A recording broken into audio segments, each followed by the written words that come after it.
Oi gente, tudo bem?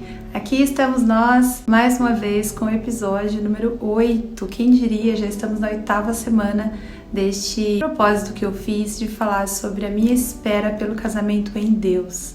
Antes de dar início e falar sobre o tema de hoje, eu quero explicar um pouquinho para quem está assistindo esse vídeo pela primeira vez. Eu faço um propósito desde uns 3 anos atrás de espera pelo casamento em Deus. Nesse último ano eu fiz um propósito de dividir com as pessoas sobre toda essa espera. São 15 anos que eu estou solteira, não esperei esses 15 anos, houveram muitas outras coisas que aconteceram. E exatamente por isso eu achei importante dividir com vocês, porque eu sei que tem muita gente passando pela mesma situação ou já passou pela mesma situação e não sabe exatamente o que fazer com tudo isso. Eu achei no início, não vou dizer que eu achei que não ia dar em nada, mas eu não entendia exatamente o porquê que eu precisava falar sobre quando Deus tocou no meu coração. Hoje eu entendo, por conta dos feedbacks que eu recebo, as mensagens que eu recebo, as procuras que tem para falar sobre esses assuntos. Realmente existe um propósito em tudo isso. Isso alegra muito meu coração poder dividir com vocês toda essa busca, essa espera. E é um prazer para mim poder dividir já curada sobre toda essa espera e como que funciona, como que as nossas emoções reagem dentro de nós, o que elas causam. E hoje o tema é sobre casamento. A maioria da população mundial, o planeta, deseja se casar, ter uma família. Aqueles que não desejam, pode ter certeza que é por algum motivo traumático. E assim como a maioria das mulheres, eu também já sonhei em casar um dia, fiz planos. Eu sou uma pessoa muito planejada, eu tinha tudo muito desenhado na minha mente. Então, como eu era muito planejada, tinha uma data assim pré-definida, não uma data, mas um tempo pré-definido. Eu comecei a executar o que eu tinha planejado dentro de mim. E, consequentemente, desde esse início já começaram as frustrações. Eu fiquei noiva com 21 anos, planejei me casar com 25, ter o primeiro filho com 27, o segundo com 30, possivelmente parar por aí. Meu sonho era ter uma família com 4 pessoinhas. Eu tinha tudo isso planejado em mente. Era um plano, talvez um sonho, que aos 23 anos já não existia mais. O que existia, assim, era um desejo enorme de sair dessa relação, buscar, me reencontrar, me reconectar comigo, ser feliz. Eu fui ferida nos mínimos detalhes. Eu comprava coisas pro meu enxoval com qualquer troco. Pagava conta, comprava alguma coisa para ajudar minha mãe em casa, e aí sempre sobrava alguma coisinha, eu ia comprava alguma coisa pro meu enxoval. Tanto coisas para casa, cozinha, quanto lingerie. Eu sou o tipo de pessoa que dá valor para as coisas simples. E como eu sou muito planejada, eu buscava as coisas mais simples, mas que fariam muito sentido, que seriam necessárias, para eu não gastar tanto, mas ao mesmo tempo conseguir acumular umas coisas legais para casa e para mim também, né? Já o meu ex, ele tinha sonhos, mas ele não se movimentava de acordo com os sonhos que ele tinha. Ele se iludia muito com coisas que não estavam ao nosso alcance naquele momento e desfazia das coisas simples que estavam ao nosso alcance. Ele não fazia questão de comprar, de participar disso, de nada. E quando eu falava, né, você precisa comprar também alguma coisa pra você, ele desfazia, ele dizia que quando a gente casasse ia jogar fora e ia comprar tudo novo. Uma vez eu falei pra ele, falou assim, você não vai começar a comprar umas coisas pra você guardar também? E ele falou assim, eu não, quando eu casar eu quero tudo novo, isso daí você jogar tudo fora. Só quem se esforça pra comprar algo reconhece o valor das coisas, de cada coisa. Por esse motivo doía ouvir isso, sabe? Isso também contribuiu para que eu fosse desgostando do casamento, né, do planejamento do casamento. Junto disso tinha os maus tratos na frente das pessoas, vergonha, alguma situação que me expusesse, que me fazia passar vergonha, algumas palavras que eu não merecia ouvir, tudo isso foi me triturando por dentro, sabe? Foi desfazendo tudo que eu tinha de sonho de casamento. E aos poucos o meu desejo de casar se tornou em pó.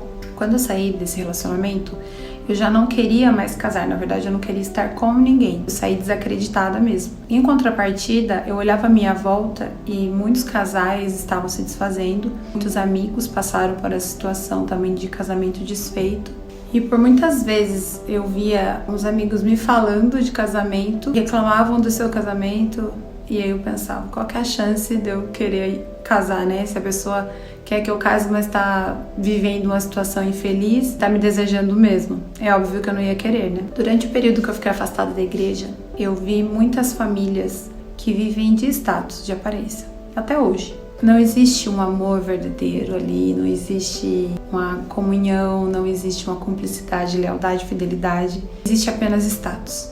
Há, infelizmente, muitas famílias que não vivem o que postam e não que tenha que postar o que vivem de verdade. Na verdade, deveriam se preocupar em postar menos coisas que não estão acontecendo, que desejariam que fosse, e se preocupar mais em restituir o casamento, em cuidar da base do casamento. E eu vejo que isso hoje em dia se tornou algo muito confortável, as pessoas acostumaram a ver uma foto bonita, né, comercial da Bauducco, e viver em ruína. E infelizmente se tornou muito comum. As pessoas se baseiam muito por fotos em rede social. Se a foto tá bonita, se a pessoa tá sorrindo, tá tudo bem. Na verdade não tá tudo bem.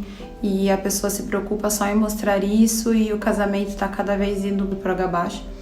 E por isso que muitas vezes as pessoas se assustam quando há um rompimento repentino de alguma relação, porque aquilo ali já acabou faz tempo e as pessoas mostram o que elas não vivem, não se preocupam em cuidar do alicerce, né, do casamento. Eu vi muito isso acontecendo e isso só ia destruindo mais ainda a vontade de casar. É triste, é lamentável, mas muita gente se acostumou com isso. E também o casamento acabou virando descartável para as pessoas. Elas se casam por um período, é só um contrato mesmo temporário, a hora que não estiver dando certo mais, cada um vai pro lado. E eu comecei a ver isso e eu falei, não tem por que eu querer isso pra mim. Enfim, com tudo que eu presenciei, que eu vivi também, eu saí do meu último relacionamento, que eu era noiva, com aversão a casamento. E foi então que eu deixei de acreditar. Eu fiquei por um bom tempo, por um longo tempo, falando mal mesmo de casamento. Fazia piadas quando alguém vinha falar pra mim sobre casamento. Eu cheguei a falar várias vezes que eu queria ser mãe.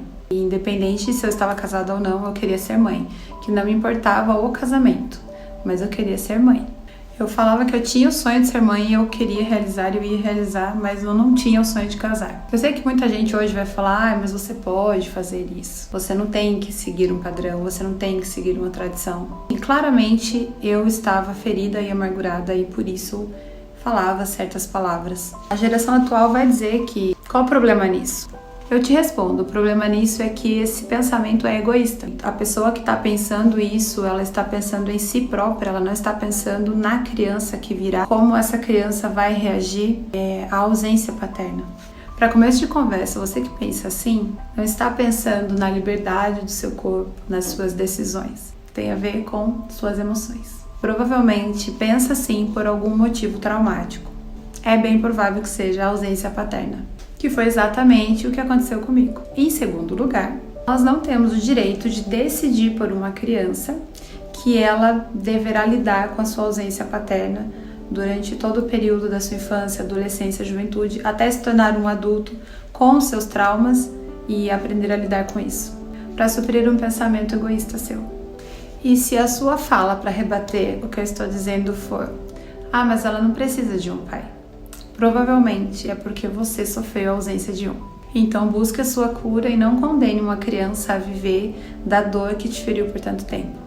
E talvez fira até hoje. Após um longo tempo, eu encontrei o caminho da cura, eu entendi a raiz de toda essa amargura e fui em busca de encontrar solução para resolver esses traumas, estancar esse sangue e cicatrizar todas as minhas feridas. Hoje eu falo tranquilamente sobre esse assunto, mas por muito tempo foi um castigo para mim. Claramente, quando alguém me falava sobre casamento, por causa da minha idade estar avançando, a minha fisionomia mudava, porque era algo que me fazia mal falar sobre. E era assim, porque realmente eu caí no descrédito do casamento. De 2008 até 2017, eu tinha repulsa a essa palavra, tinha aversão a essa palavra casamento. Consequentemente, eu também desacreditei no amor, né? Os dois caminham juntos. E eu não somente desacreditei no amor, como eu também alimentava esse descrédito nas pessoas. Conforme o assunto era sobre isso, me abordavam para falar sobre isso, ou desabafavam comigo, eu, ao invés de tentar ajudar, eu não ajudava. Eu não vou dizer que eu piorava, mas eu não ajudava. Eu alimentava a pessoa da minha amargura.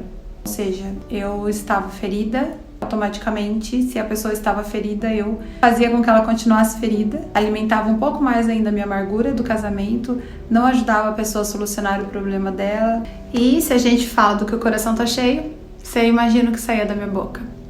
Nada bom. Esse tema fica por aqui e eu falarei na próxima semana sobre o amor, que é como se fosse uma continuação deste vídeo. Na verdade, todos são continuação, mas eu optei por separar, falar de casamento e falar do amor, porque são temas longos e eu não quero deixar vídeos longos.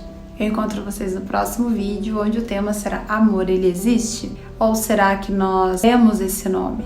Nós criamos um ideal dentro de nós para nos sentirmos melhor e demos o nome de amor. Por que machuca? Por que dói? Vou falar sobre isso no próximo vídeo. Um beijo no seu coração e até semana que vem.